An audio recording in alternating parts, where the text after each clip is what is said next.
Assalamualaikum warahmatullahi wabarakatuh. Halo semuanya. Perkenalkan, kami dari kelompok 9 yang beranggotakan saya sendiri Tia Eliana Putri, dan ada teman saya Nurul Suci Ramdhani, dan ada teman saya Dani Muhammad Ramdan. Pada video kali ini kami akan melaksanakan wawancara untuk memenuhi mata kuliah Budaya Masyarakat Demokrasi mengenai sistem pemilihan umum di Indonesia. Nah, biar lebih jelas, langsung saja kita pergi ke narasumber yang akan kita wawancarai di kantor Panwaslu yang berkecamatan di Cimalaka. Let's go!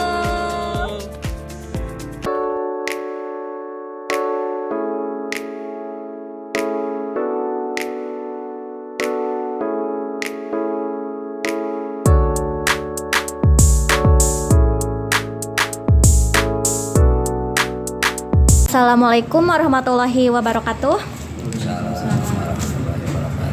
Pertama, kami ucapkan terima kasih sudah meluangkan waktu dan kesempatannya kepada kami. Nah, yang pertama, perkenalkan dulu, kami dari mahasiswa Universitas 11 April dari Prodi PGSD. Nah, saya sendiri bernama Tia Eliana Putri dan ada rekan saya Nurul Suci Ramdhani. Dan saya Dani Muhammad Ramdan Permana. Maksud dan tujuan kita ingin mewawancarai mengenai sistem pemilihan umum di Indonesia untuk memenuhi tugas mata kuliah Budaya Masyarakat Demokrasi. Sebelumnya boleh perkenalan identitas Bapak terlebih dahulu.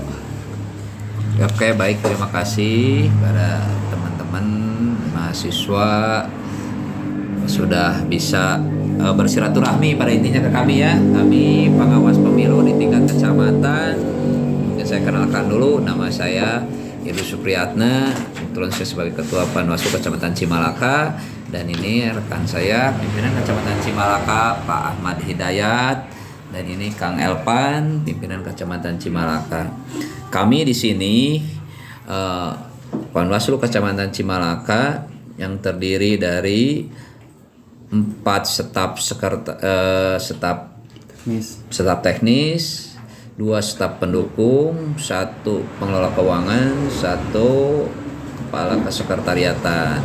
Terus kami dibagi lagi, ada pengawas kelurahan atau desa yang disingkat PKD sesuai dengan jumlah desa sekecamatan Cimalaka 14, PKD pun 14 orang. Itu mungkin perkenalan pertama ya. Terima kasih Bapak atas perkenalannya.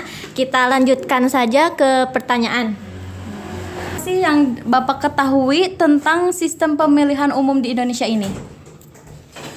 Untuk pemilihan sistem di Indonesia, kita menganut sistem proporsional terbuka, yang mana dipilih langsung oleh rakyat untuk legislatif dengan proporsional terbuka, suara terbanyak. Itu yang berlaku di sistem di negara kita gitu ya. Menurut Bapak, bagaimana sih proses pemilihan umum yang akan dilakukan itu? Ya, untuk pemilihan umum itu sendiri dilakukan secara serentak setiap 5 tahun sekali dengan cara dipilih langsung oleh warga negara Indonesia yang sudah memenuhi syarat secara luber jurdil gitu sebetulnya, langsung umum, bebas rahasia, jujur dan adil. Adapun syaratannya minimal usia 17 tahun atau sudah menikah, warga negara Indonesia. Nah, itu mungkin ya. Untuk selanjutnya, apa sih tantangan dalam proses pelaksanaan pemilihan umum di Indonesia ini, Pak? Ya, untuk tantangan itu sendiri, terutama untuk pengawas pemilu ini ya, ataupun untuk penyelenggara pemilu. Di antaranya mungkin adanya kesalahan prosedur oleh jajaran KPU, terus peserta pemilu yang melanggar aturan atau regulasi, terus netralitas ASN, TNI Polri. Nah, mungkin itu yang kami awasi dan itu tantangan bagian untuk pengawasan kami gitu. Untuk selanjutnya, apa sih yang Bapak ketahui dalam peran KPU dalam pemilihan umum? Ya, untuk peran KPU itu sendiri yang mana merupakan penyelenggara inti atau teknis yang bertugas untuk mengatur jalannya pemilihan umum, mulai dari jadwal hingga aturan yang sering disebut dengan namanya PKPU, atau misalkan kalau di Bawaslu ada Perbawaslu seperti itu. Dan kami Bawaslu mengawasi jalannya pemilu sesuai dengan peraturan yang sudah ditetapkan oleh Undang-Undang Dasar serta PKPU tersebut gitu. Selanjutnya, bagaimana menurut Bapak mekanisme dalam pemilihan umum di Indonesia? Ya, untuk mekanisme pemilihan umum di Indonesia itu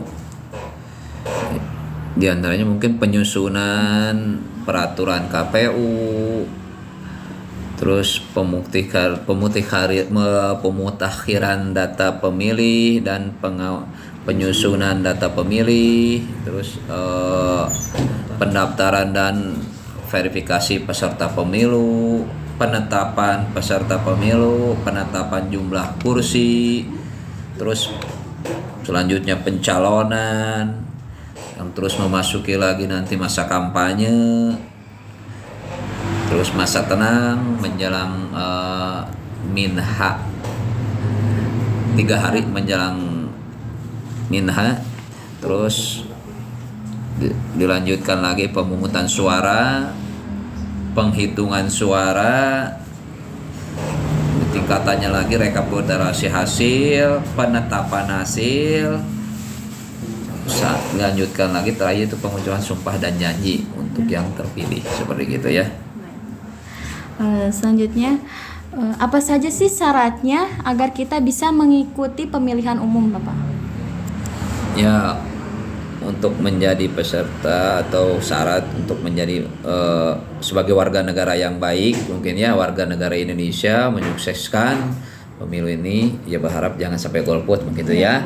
Ya, berusia 17 tahun dibuktikan dengan KTP gitu ya, dengan EKTP kalau sekarang ya, atau sudah menikah.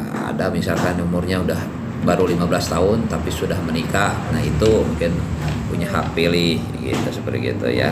Terus tidak terganggu jiwanya dalam keadaan sehat, bukan gangguan jiwa. Terus lagi bukan anggota TNI Polri, jelas itu kan. Kalau TNI Polri tidak dicabut hak pilihnya. Terus berwarga negara Indonesia seperti gitu ya. Itu mungkin ya. Selanjutnya, berapa presentasi dari wilayah Kecamatan Cimalaka yang berpartisipasi dalam proses pemilihan umum? Berkaca kemarin kita pemilu pilpres, target kita di tingkat kecamatan itu target 85% dan tercapai di angka 85,4%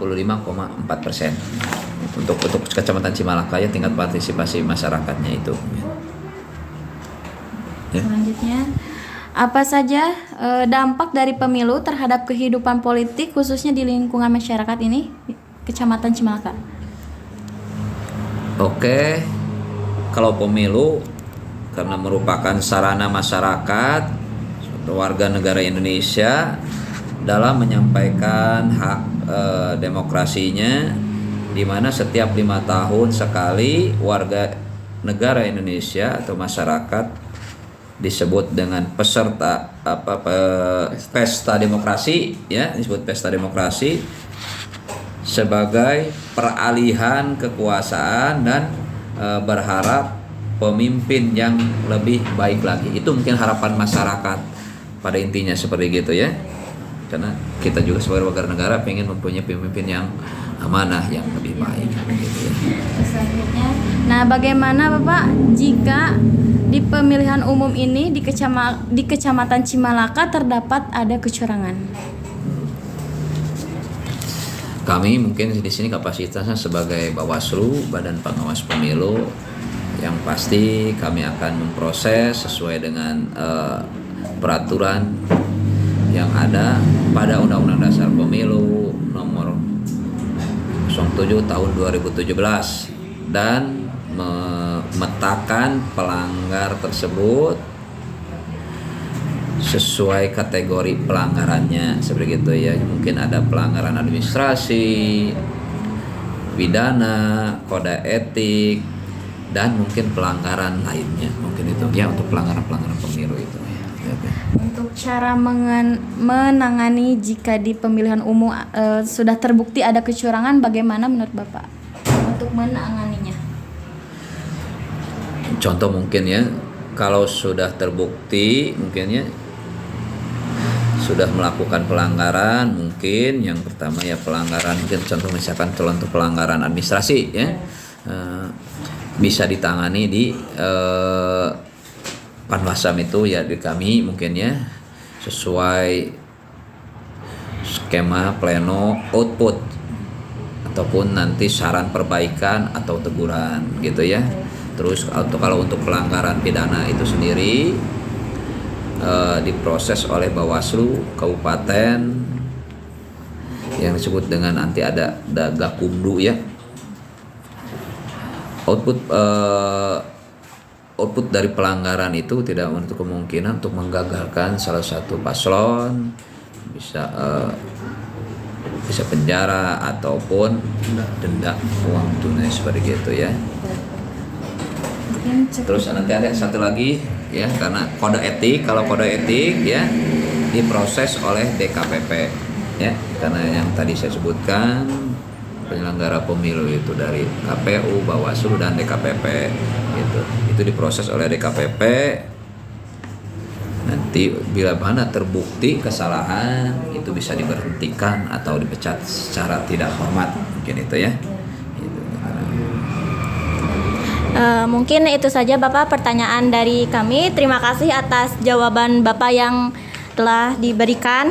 Dicukupkan sekian. Wassalamualaikum warahmatullahi wabarakatuh. Bapak bisa lambaikan tangannya ke kamera.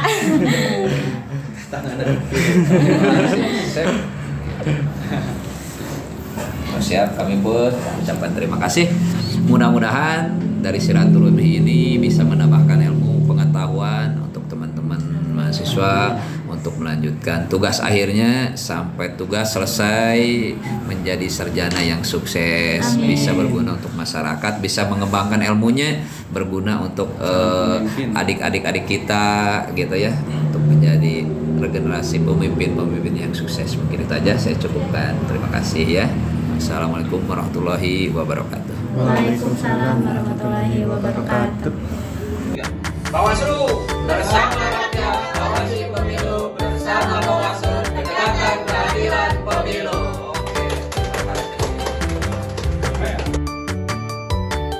Nah, itu video wawancara dari kelompok kami. Terima kasih sudah menonton. Cukup sekian. Wassalamualaikum warahmatullahi wabarakatuh. Bye bye.